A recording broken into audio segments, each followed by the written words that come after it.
With World Environment Day celebrated on the 5th of June, it's not all celebration in Africa. Recent satellite data shows alarming losses of rainforest, and it's even worse for our rhino population. And now African countries caught in the crossfire are raising warnings once again.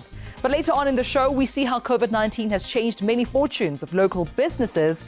Plus, a new African romantic comedy debuts on Netflix. So Jumbo, Sawubona and welcome. I am Dumalon Mututwane and this is #Africa.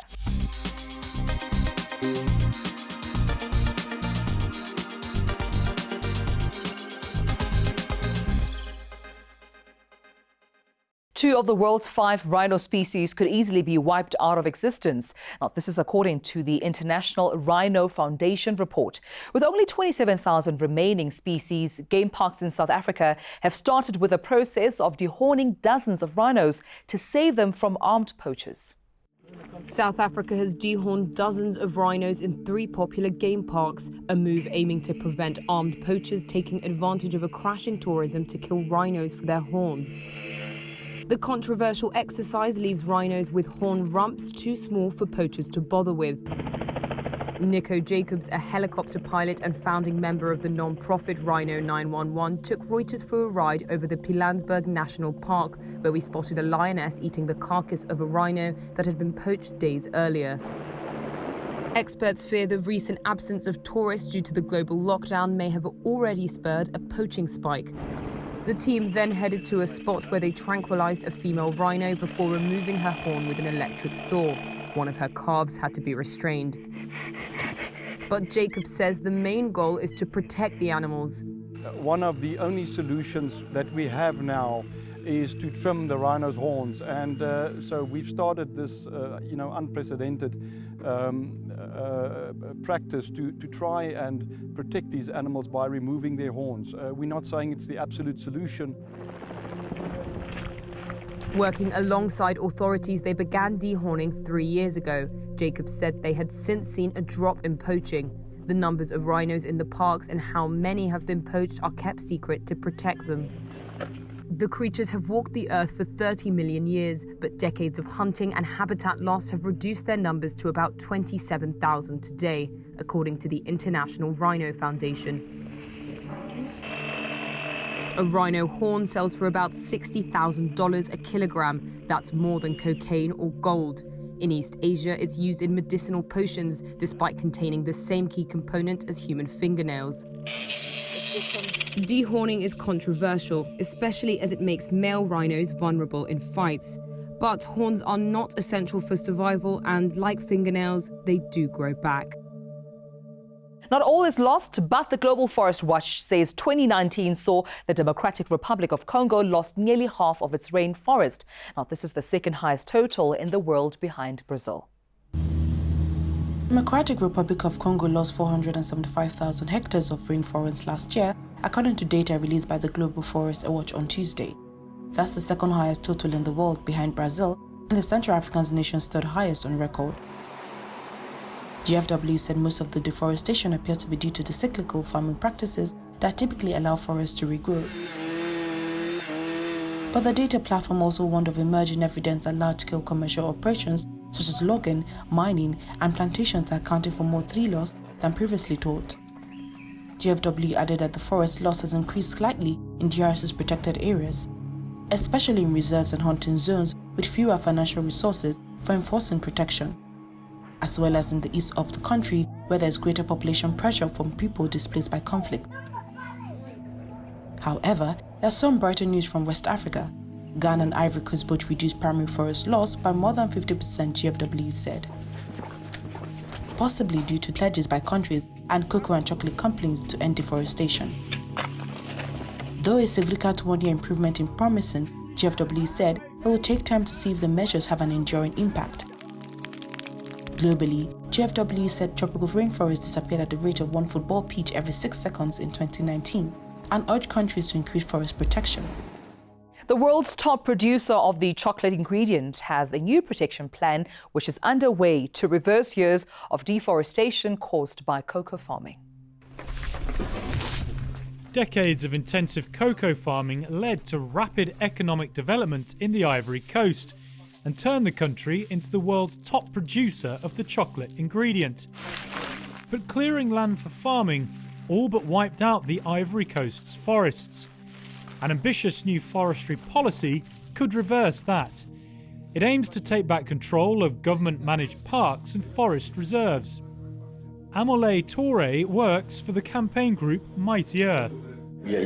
We need to act. It's an emergency today. If we don't act quickly, we risk losing the entirety of our forests. Already 90% of our primary forests in the Ivory Coast have been lost between 1960, when we gained independence, and 2000, so in the space of half a century. Armed personnel oversees the protection of land, checking up on loggers to make sure they're not working for illegal cocoa plantations. But resources are limited. Lieutenant Olivier Nogbo leads a team of 5 overseeing 130,000 hectares of land, with a fuel budget of around $340 a month. There is a cost to those who live on the farms, however. This illegal settlement, nicknamed Bandit Town, was home to 10,000 people. By March, the government had taken it down and reduced the area to rubble. The forest strategy allows any illegal farmers to remain on their land, at least temporarily, but on the condition they plant trees that will re-establish the forest canopy. They are not allowed to plant new cocoa trees. Local residents here admitted they had refused the government's requirement to plant 100 tree seedlings per hectare on their plantations. The Ivory Coast wants to expand forest cover to 20% of its national territory by 2030. Right now, it's at 11%. The government estimates they will have to plant 3 billion trees over the coming years. But still to come on #Africa, Barbados Beach residents live in fear of the ocean, and some good news for Senegalese fishing industry.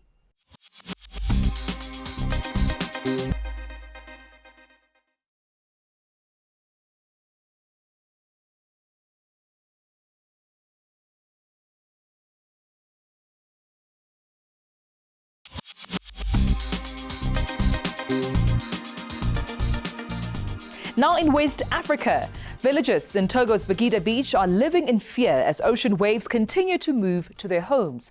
Already 3/4 of its residents have packed their bags to escape the shrinking sands. Olivia Afunabo Olali lives in fear of the sea. From her door at Togo's Bagida Beach, on the outskirts of the capital Lomé, she watches the waves lap ever closer to her home. I have 3 children. I think that one day the sea will take us by surprise. We won't know where to go. While people here have always had the ocean at their doorstep, in recent years, the waters have crept closer. Today, 3/4 of the residents of the village have reportedly left.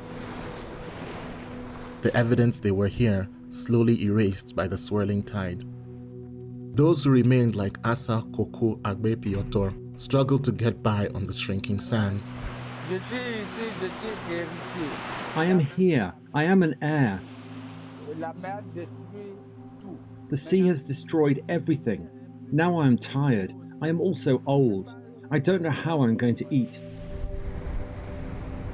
Climate change is accelerating coastal erosion across the globe, and countries on West Africa's Atlantic shore are particularly vulnerable. According to research published in March, the encroaching seas may wash away more than half of Togo's sandy shore by the end of the century. And the damage is not just physical.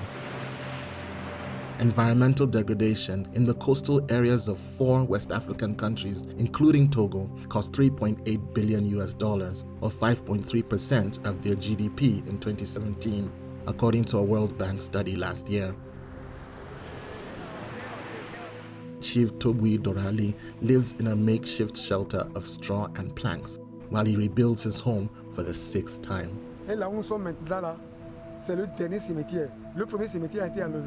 Coastal erosion has damaged their ability to fish, he says. Nets now tear on rocks on the water's edge, and boats have been destroyed. The ever-rising sea levels have also swallowed precious agricultural land, as well as the local cemetery, taking everything from livelihoods to its dead. Good news for fish lovers in Senegal. There's plenty still of them in the sea despite coronavirus restrictions, which have driven down the price of the country's national dish. For Senegalese shoppers like Mona's Gay, there are some crumbs of comfort amid global lockdown measures, namely the price of the chof, a fish at the heart of the national dish, has dived. Now the chof is cheaper because it does not sell as easily as before. Whatever amount of money you have, you'll be able to buy your chof. High demand from overseas previously made the chof prohibitively expensive for most Senegalese, but with borders closed, the chof, known as a noble fish, has returned to local markets at a steep discount. While that may be good news for food lovers, it's indicative of difficult times for the fishing industry. Without the overseas markets, artisanal fishermen are getting less for their catch in order to attract local buyers. They also used to work through the night unloading their haul early in the morning for export or sale at markets across the country. Now they are not allowed to work past 5 p.m., increasing the amount of time the haul lies idle. Fisherman Mamadou Mustafa Fall says even if you have eyes, in the morning some of the fish is rotten. Fishing made up 16% of Senegal's GDP in 2018. It is the country's second biggest export and an important source of foreign currency. But now what was a growth sector that directly and indirectly accounted for 600,000 jobs is, according to think tank IPAR, facing a contraction of nearly 4%. High diesel prices in Somalia's capital are now a thing of the past. Owners of a new renewable energy generation site say their new solar farm has potential to quadruple power generation in Mogadishu while also cutting costs. On the outskirts of Mogadishu, rows of solar panels stretch into the distance.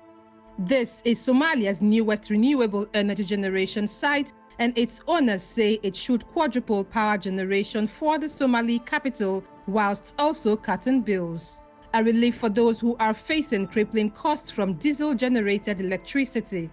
Mohammed Farah, chief technician at Somalia's largest energy supplier, Beko, says the plant has been producing 8 megawatts since March, but that this is expected to increase to 100 megawatts by 2022. Somalia is one of the best places to install solar power plants. Why? Because we are getting more than 3,000 hours sunshine.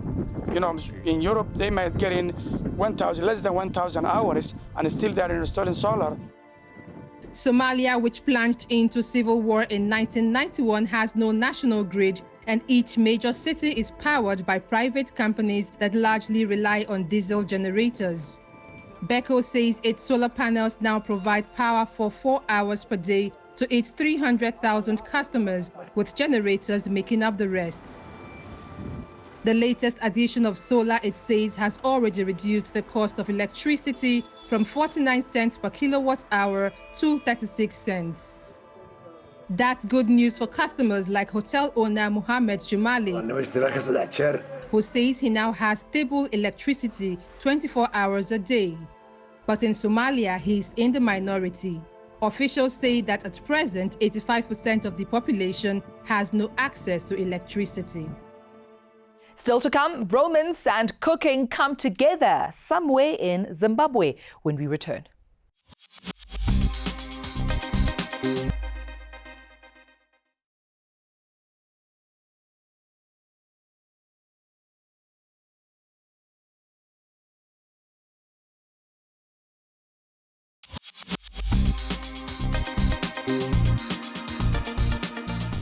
This is #Africa. Let's take a quick look at news making headlines across the African continent.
COVID-19 has changed fortunes of many local business, as many Ethiopians are now ordering food online like never before. In a suburb of Addis Ababa, Henok Girma runs a communications company from the veranda of his home. Eating out isn't an option these days, so takeout has become the norm. Henok likes to order via a Deliver Addis app.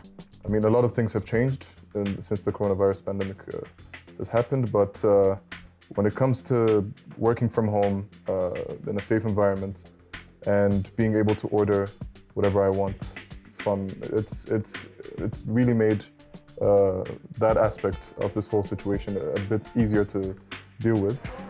Many businesses in Ethiopia have struggled to stay open, but Deliver Addis, Ethiopia's first ever food delivery startup, has benefited from the lockdown. Founded by US-raised Feleg Tegai in 2015, Feleg has employed more staff and drivers to keep up with the spike in demand. Previously we measure based on efficiency, right? How many orders is the driver doing, etc. And we've maintained that even while growing the number of drivers significantly. So as soon as we expand, we realize that that's where the market is. And then the next benchmark is to build more and add more people. And we don't see that subsiding anytime soon. Ethiopia declared a state of emergency to curb the pandemic on April 8th. The lockdown left Selamawit Paulos, a mother of 3, with an empty restaurant and bills to pay. Our business almost overnight slowed down to almost 10% of what we used to be working at before. And soon after we joined Deliver Addis, we were always in the process of joining, but we sped that process up. And we joined Deliver Addis, and that's really kept our business alive. For Deliver Addis, the pandemic has brought a business opportunity, but also a way to keep restaurants across the capital open during the crisis. Talking about food, well, Zimbabwe's film industry has cooked its way to Netflix with the story of a mother who finds love in a cooking competition. I love you.